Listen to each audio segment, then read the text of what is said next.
Welcome, everybody, to the final cast. And it's not always the final cast when we're out on the water, but there's always got to be a time when you got to come back home and watch the show, sit back, relax, and enjoy because we're bringing in two different worlds from LinkedIn and also social media platforms. And we're going to have a little bit of fun tonight. So sit back, relax, and enjoy the final cast.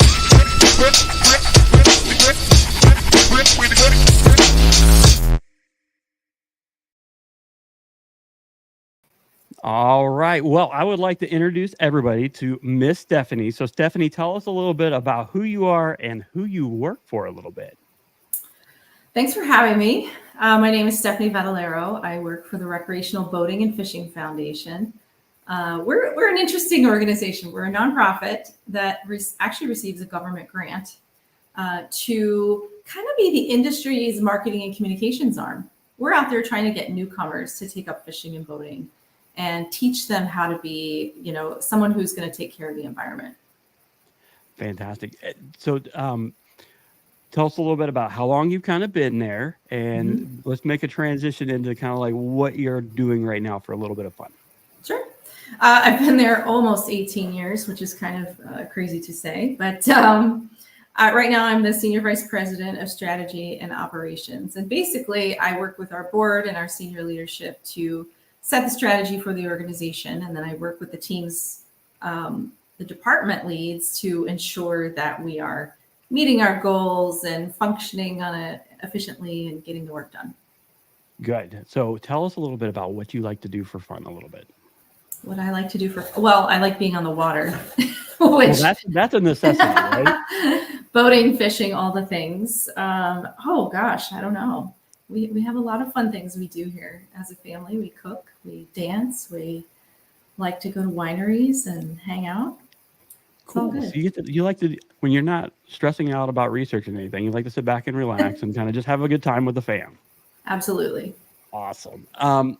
The reason why I am bringing Stephanie on to our end of the world in social media and kayak industry, because I read an article a while back ago. Wow, I want to say it's almost about a month now. We've been trying to link up, linked up.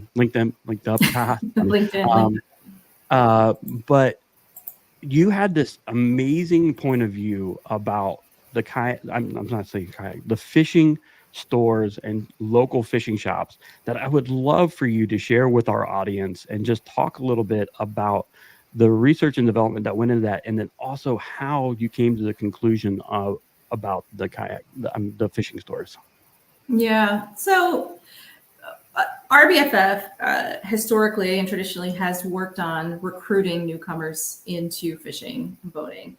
And so we're focusing not necessarily in places where fishing and boating already exist, but we're going out to like total newbies, have never done it before, right? And we provide that basic how-to information and where-to information. But we do a report every year called the Special Report on Fishing. It's conducted with the Outdoor Foundation. It shows participation trends. And that newcomer trend has been really good for the last 10 years. But when you start digging in a little deeper and you're looking at that lost participant, someone who falls out of it for whatever reason every year, that's been really significantly increasing over the last 5 to 7 years. We used to hover around 5-6 million a year. It's upwards of 12, 14 million now. Wow. So yeah, a huge increase. And there's not the data doesn't show one key reason. When people take a survey, most people say, oh, it's time. I don't have time. But I kind of think of that as a big excuse kind of answer, because you make time for the things that you love, right? Yep. So we started looking more at retention and what's going to get people to stick with it. What's going to keep them coming back and having more adventures out on the water. And a couple points of research I cited in that. One was on the pandemic participants. We saw a huge uptick that year. I don't think you'd be surprised to hear that. Nobody had anything else to do. So we went outside and they gave fishing a try. We did a study on the pandemic participants to say hey, to keep you with this, what do you need? And it was often we need guidance on where to go, how to do this, local clubs, community, people I can go fishing with. And then in another piece of research that we're right in the middle of it right now, it's like a 4-phase research project to better understand, we're calling the psychology of churn. What's going through people's heads when they lapse out?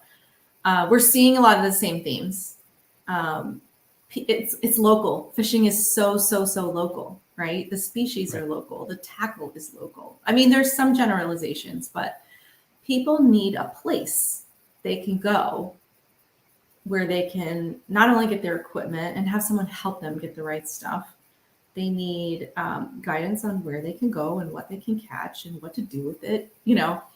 Right. And we're all going online these days to shop, which is great and convenient and helpful. But if you're new to fishing, it's not that helpful because it's not helping you with that local aspect, right? So we see a tremendous opportunity with the local fishing retailer to serve that purpose. You know, I grew up in the Florida Keys. I grew up going to tackle shops, and that's where all the fishermen are standing there and talking about their day and where they caught this and where they caught that. And, you know, I'm generalizing. It's probably not the same everywhere, but I don't know. We just think that it's such a huge opportunity to connect people with that local resource. And then we can connect the retailers with either a local club or a state agency, you know, to help with training and whatnot. It could be a really magical partnership if we can make it work. You said it best because, like, if you think about it, if somebody from Wisconsin is going to go down to the Florida Keys, you're going to tap into the local resources to figure out how to fish down there. I mean, right. It's just like going anywhere else. If I was in Florida and I'm going to California, I'm not going to fish the same way that I do in Florida and California. There might, like you said, there might be similarities, but there's something special about that area for a reason. Right. And when anglers come into this industry, we all basically just jump right into the internet really fast, and we try to figure out as much as we can. And there is a ton of information that is useful. Absolutely. Yeah. But the local level, like you said, is where you get that more customizable, I want to say, resource for the areas. Yeah, absolutely. And the other thing we found in that pandemic participant research, which I think I mentioned in the post as well, was that people who didn't grow up fishing or don't know a lot about it, if they're going to go online and they're going to shop in the places they already know. They're going to go to Amazon. They're going to go to Walmart or maybe Dick's, which has some fishing stuff, right? But it's not the same. It's not the same. And I did an informal poll of all my friends on Facebook. I was like, no cheating, fishing friends. Like, where would you go shopping if you had no idea where to start? And it was all the same, you know, it was online and it was big box, you know. So what if you get the equipment and you don't know how to set it up and something breaks and like then you have a bad experience and you're like, what am I doing? I'm going to go do something else. Well, the turnover is going to be very quick because you're going to give up on it. Yeah. Yeah. Yeah, exactly. When Stephanie and her company kind of really dive into this, they really do a great job of dissecting and putting out a lot of information. And if you get the opportunity, you can go to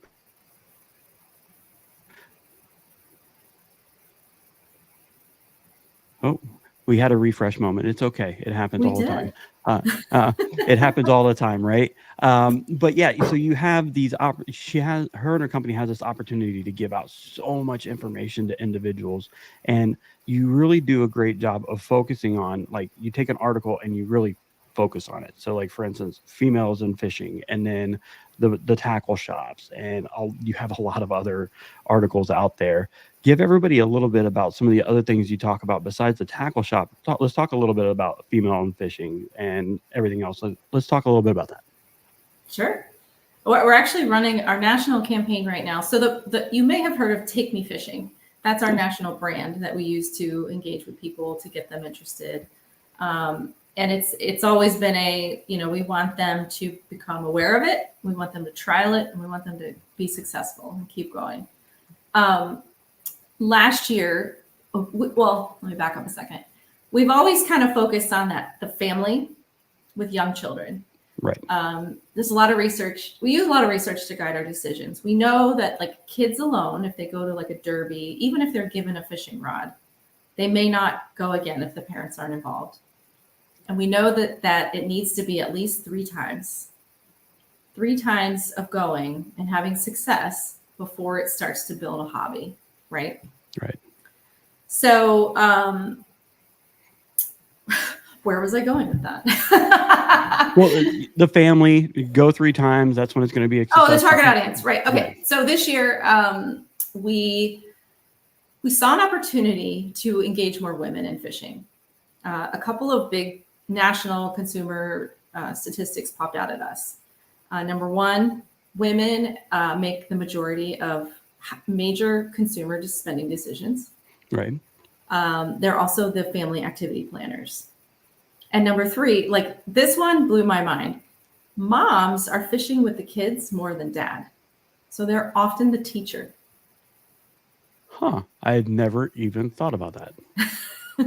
So we're like, okay, we need to get more women involved. Also, women come into fishing at a very high rate, but they drop out at a much faster rate than men too. And a lot of that is because they don't see themselves in the activity. Like literally, when they're opening up a magazine or walking into a tackle shop, they don't feel like they belong, right? Okay. So we're trying to change that with our campaign. And we did extensive research to inform that, to help understand what it was that gives women who fish. And it's really incredible study that shows, women who fish versus those who don't have more grit, perseverance, self-confidence, better perceived health, all these amazing things that we all want. So we built the campaign around that, and it's resonating really well. And we did see an uptick in women and girls fishing this year. So when I'm going to go back to like just the it's amazing how you me being a guy, we portray everything as like the guy's the one that's always out there fishing, because you always see the ads. The guys out there fishing with their sons, they're teaching them how to fish and stuff like that. But I never would have thought about like how that role is actually more reversed, and the women are the one teaching it. And then if they're not having, just like you said, if they're not having a success rate, they're going to drop out really fast. Mm-hmm. So it's like it's a weird shift in what you're actually seeing and portraying in media than what is actually out there and what's actually happening. Yeah, or if they're not seeing themselves. And so, for example, our campaign this past year, we were in unexpected places. We were in Vogue, Vanity Fair, Essence. I mean, wow. Forbes magazine. We were really trying to get in front of women who, wanted these things out of life, the grit, the perseverance, the self-confidence, but we're not anglers.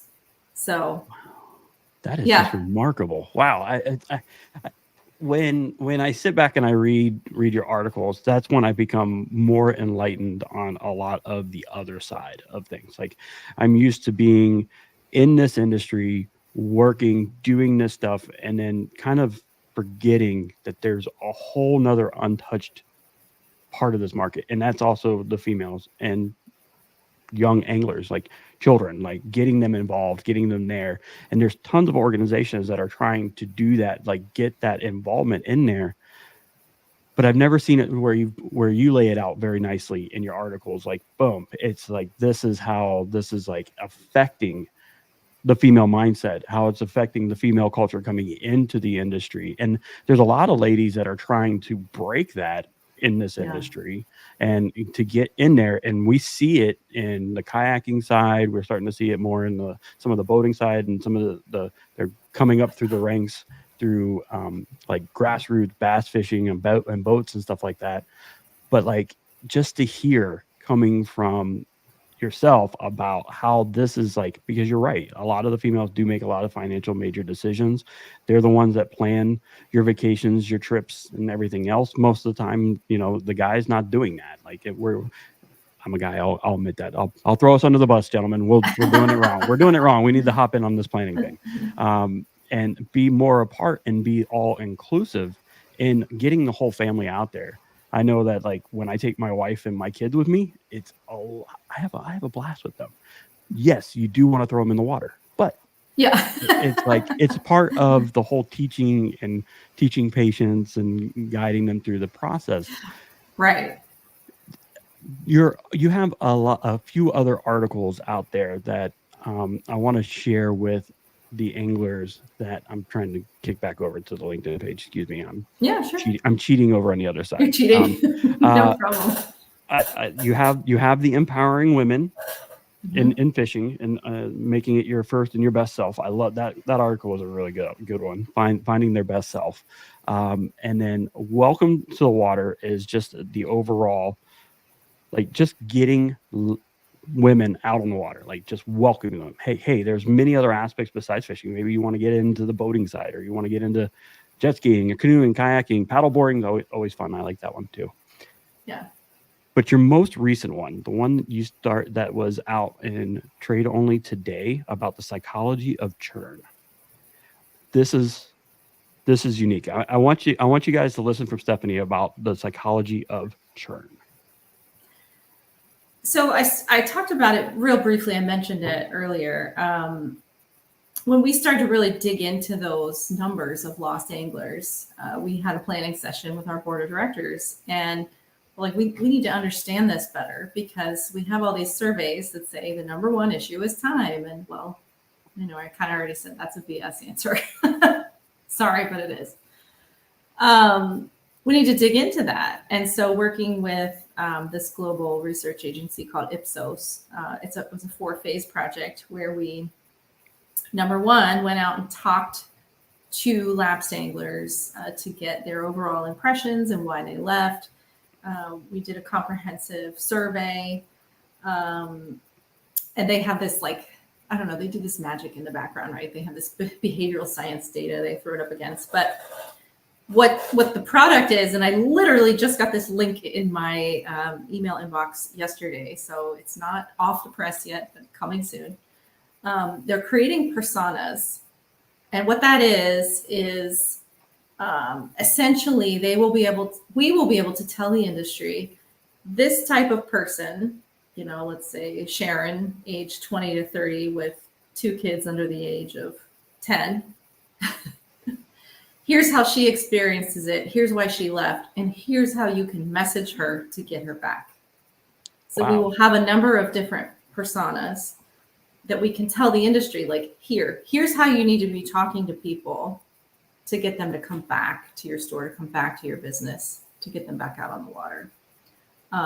It's taken us, it's been almost a year since we launched it. It's been a pretty expensive project, and we've had some of the industry has put money into it, thankfully, to help us get it done.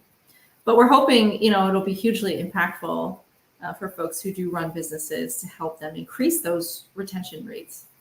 Well, I would think because of the amount of research and detail that you all put into this, that the industry definitely wouldn't turn a blind eye to it.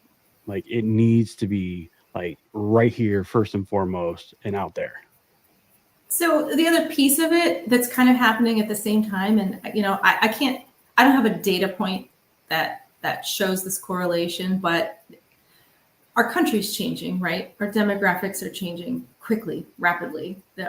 Our kindergartnens are the most diverse they've ever been. And when you look at the activity and who's participating, it's not very diverse. It's improving. It's been getting better over the last 5-10 years, but it's nowhere near like where we are as a U.S. population.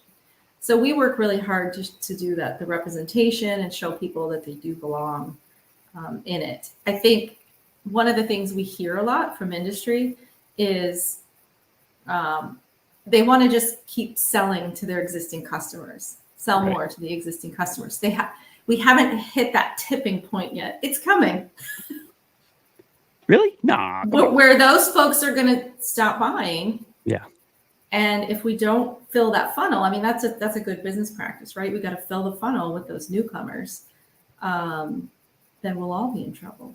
So we're there to do the research and get the insights and get them out to the industry to help everyone.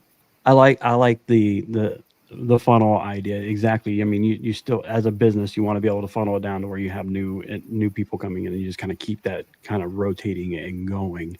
And then, like you said it, where just those personas, that's just like the coolest thing ever to get that involved in the churn, because that is going to be like, for instance, what do I need to do to reach out to individuals and to those that are out there in the industry or wanting to get into the industry? How do I do that? How do I do it better?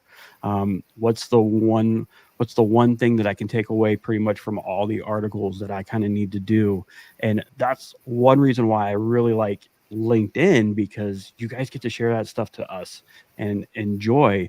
If anybody doesn't have a LinkedIn account, go out and get one and take me and Stephanie and put us on your friends list, because you get tons of information from another resource that isn't exactly inside the industry. It's an entity outside of it. So it's pulling all this other information, and that's only going to make you a better person and also a better angler, I think, at the same time. Yeah. Yeah. Lots of good stuff. For sure. So do me a favor. I'm going to bring this up real quick. It's actually the website. Let's see here. Let me remember how to do this real quick. I saw it go by earlier. Well, I threw the website out there so everybody can see it. If you go to takemefishing.org, correct? Yes. Yes.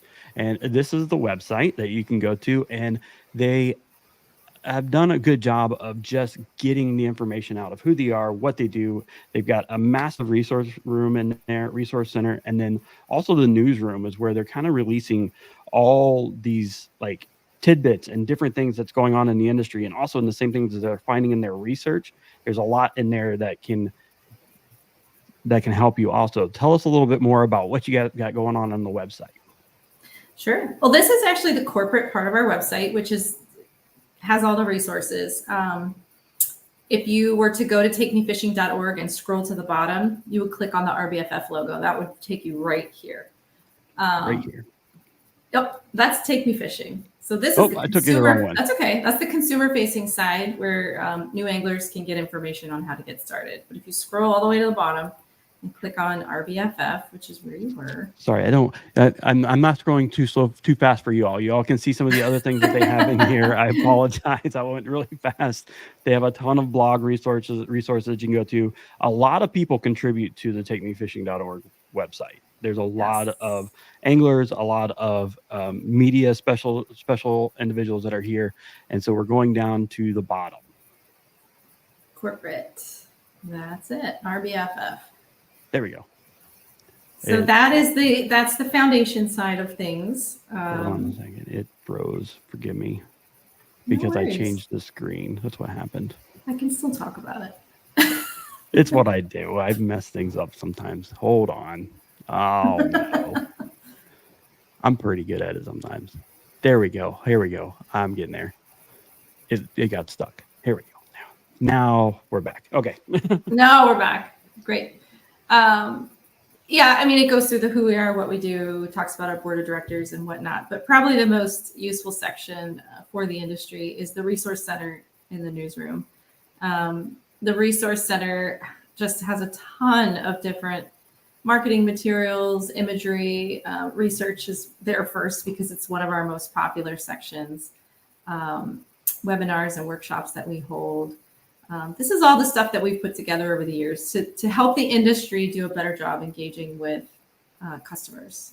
I love it because you've also got, you've really broken it down a little bit. So like if somebody's Hispanic, you can help them with the resources there to help teach them how to do it. You have a retention toolkit, which that's key right there. Like you go and you click on that, you're gonna learn how to keep some individuals involved in it. Yeah, and we'll need to update that with the new psychology of churn research. There you go. You're giving me an assignment here. It's all right. It's all right. You're seeing it and you're going, oh, I remember what I needed to do now. You have the content you can use is a resource to where you have a sitemap that has a whole bunch of things in there for educational purposes, whether it is, I think it's stores and educational videos. Is that correct? There's all kind of stuff in there. Two of the main resources though are we have two website plugins. One is a buyer license. So like anyone could take this little piece of code, put it on their website, and when someone comes, they just choose their state and it goes straight to the state agency fishing license page. Awesome. Because we all know it can be difficult to navigate those websites sometimes. There you go. Yeah. That's a great the other website plugin is for places to fish and boat. And you can drill down locally. That's so those cool. are two of the big resources there. Yep. Yeah, and I mean all of their blogs that they have, those are great. Those are great just to like go through, read and watch and do different things there. That's cool. You were also a part of ICAST last year, where you got to talk about the fishing industry there too. I did. Typically we have a presence. We sponsor the industry breakfast, but then we do some lunch and learns, which are really great. If you're there, you should check them out. They're on the show floor. You don't have to leave and go to the other side of the building. Grab a snack, come on in, sit down and learn something. Yeah. So just so everybody knows, I would assume you're going to be back again this year, correct? Yes. So I look forward to seeing Stephanie for the first time in person, not only on camera, and also learning more about, because you guys have a really great booth there. It's all about education and getting everybody the information they need to be a part of takemefishing.org, and then also what you guys have to offer for the research and development side. I think we had our first catch center there last year, our mobile first catch center. Yeah. Right next to the lunch and learn. And hopefully we'll be in the same spot. Bright and colorful. You can't miss it. It's teal. It's teal. It's right there. You cannot miss it. It's there. I'm really excited to see you, and I'm really excited to see where this research takes our industry to the next phase of what we need, because retention and getting those new anglers is key to every aspect of our industry, whether it's a new angler in tournament fishing, just getting them to the stores, or just getting them involved in the outdoors. There's a massive turnaround for the lack of success. And I think there's individuals like myself and other individuals in this industry that could step up and really help teach and be the door that opens up for other anglers to be involved. And I want to thank you very much for all your time and effort that you and the company puts in to deliver I would almost say almost on an everyday basis, the type of quality of research that you guys pop out there, what you guys do for the industry. And I thank you just for opening up my eyes a little bit on some of these things, because as a male in this industry, we kind of get a little blindsided about everything else that's kind of going on. And it's just that, hey, you get in your lane and you get stuck sometimes, you know? But to help understand more about what's going on in the industry, and this is a great resource. Stephanie is an amazing resource. If you're on LinkedIn, go over, like her, then you can go over and like the organization at the same time and just learn. I mean, we always need to be learning, right? And the only way we're going to get better is if we go out there and we actually open up something and read it. And this is going to help us as an individual and also as a community just get better. And I'm going to ask you a hard question. I'm going to do an ad read real quick. I'm going to ask you a hard question after this. You might be able to answer that. And then I got another question that just popped up here. So I'm going to do a quick ad read. I'm going to give you a break to get a drink, and then I'll be right back with you. Sounds good. All right. Everybody knows that, hey, you know what? I'm a clean freak. Yes, I am. I'm a clean freak. But are you an outdoor junkie, a runner? Do you travel to far off places and do different things? Maybe you're a gym rat and you just like to be a dirt magnet. You know what? If you go to cleanfreak.com, clean with a K, and order their body wipes, you're going to be super clean. These things are amazing. They are 100% biodegradable. They have witch hazel in them that contains aloe. They're alcohol free, and they smell amazing. So if you actually want to feel like you got clean after being on the water and getting all that fish slime on you, hit Clean Freak. You can buy these in little individual packages. You can get them in a overall 12 wipe pack. Coolest thing that they've had over the past year is now they have flushables. Yes, I said it, flushables. All right. Oops, upside down. All right. This one happens to be the Georgia peach. And make sure you go out and you grab yourself some Clean Freaks. Keep yourself and your body clean, because you know what? Everybody doesn't want to be stuck in that sticky situation. So go out and hit cleanfreak.com and get clean today. All right. Miss Stephanie, we got you back. Now I'm going to ask you, it might not be a hard question for you, but for me, it's going to be a hard question because, like, as an individual in this industry, what should I do as somebody that's kind of like a social media person, pumping out content and doing things? What can I do as an individual to help move this along? You can talk about it and talk about it and talk about it. You can have guests on your podcast who are doing cool things to diversify fishing, who are doing things to advance the activity, to have that representation piece and hear those stories. Those two things would be great. So you heard it. If anybody else is out there doing a podcast, I got two of them actually sitting here watching right now that actually work with me. You know, all you have to do is get out, get those really good guests, get them out there. Somebody that's being innovative. Oh, look at that. He gave me a thumbs up. Being innovative, doing something different in the industry, kind of like not always doing the same old thing over and over again, but somebody that's actually innovating and helping create. And then at the same time, just talk about it over and over and over again. Let's get this information out here. Is there, as a social media person, and some of the other people in this show are watching right now, are one takeaway that we should do personally? Like, I know for a fact, if I don't stay educated and I don't read the things that you guys have pumping out there, I'm not going to know what's going on. So besides resources that you guys have to offer, what do you suggest to some of the other individuals in the industry that they can do a little bit to learn? Just introduce new people to the activity, show them the fun, show them the joys of being out on the water.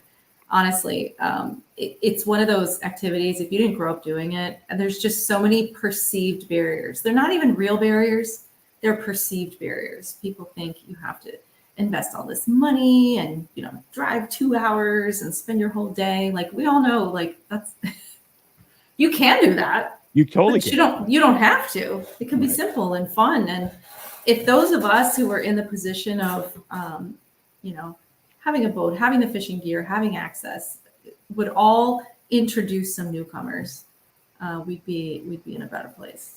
Yeah, we would. And because of the way the world's changing, we are losing some of our seasoned anglers, our really good teachers, our really good individuals that are moving on and either leaving the industry, moving on with life, and not doing their hiring, which they're allowed to do. You know, we definitely want to make sure we offer them and we become those teachers to move forward. Yeah. And remind Stephanie, people, I thank you very much for being here.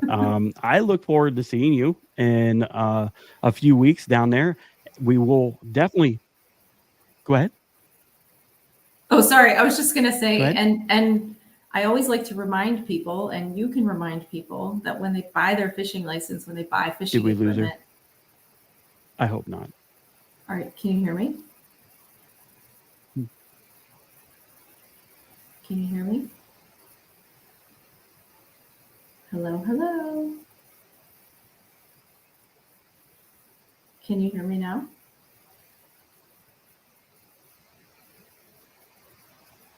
Yes, ma'am. Go ahead. Sorry. You can hear me now? Yeah, we're going in and out on signal. Yeah. So, yeah. Are you still there? I'm here. Oh, no. We're losing her.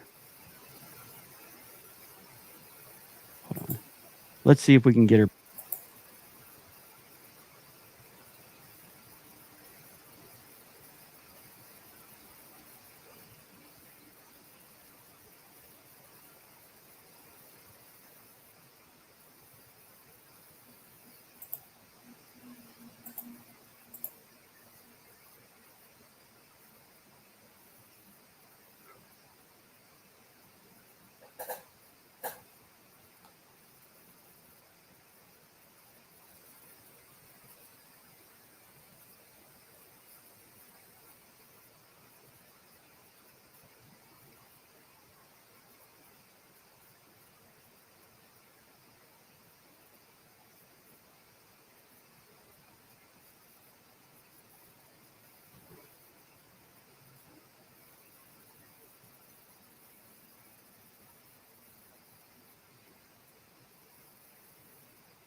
All right. I have no clue what happened, but we are back. That was absolutely weird. Everybody had to look at Stephanie for a minute, so I apologize. Oh, it's just sitting there.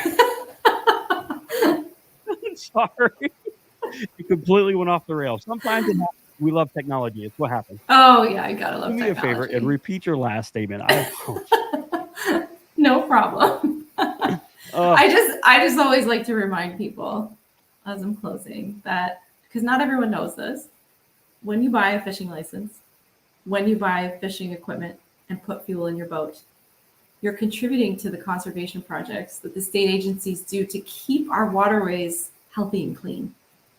They're repairing docks, they're stocking them with fish, they're doing all those great things. So, and in fact, for a fishing license, it's 100% of the funds go towards that. Wow. I actually did not know that. I thought it was just going to some random thing. Now it's actually going to help everything. So when you go to when you go to the area, like for those who are going to ICAST for the week and you're going to go down fishing, make sure you get your fishing license. Get your Florida fishing license. It'll help make the fishing better.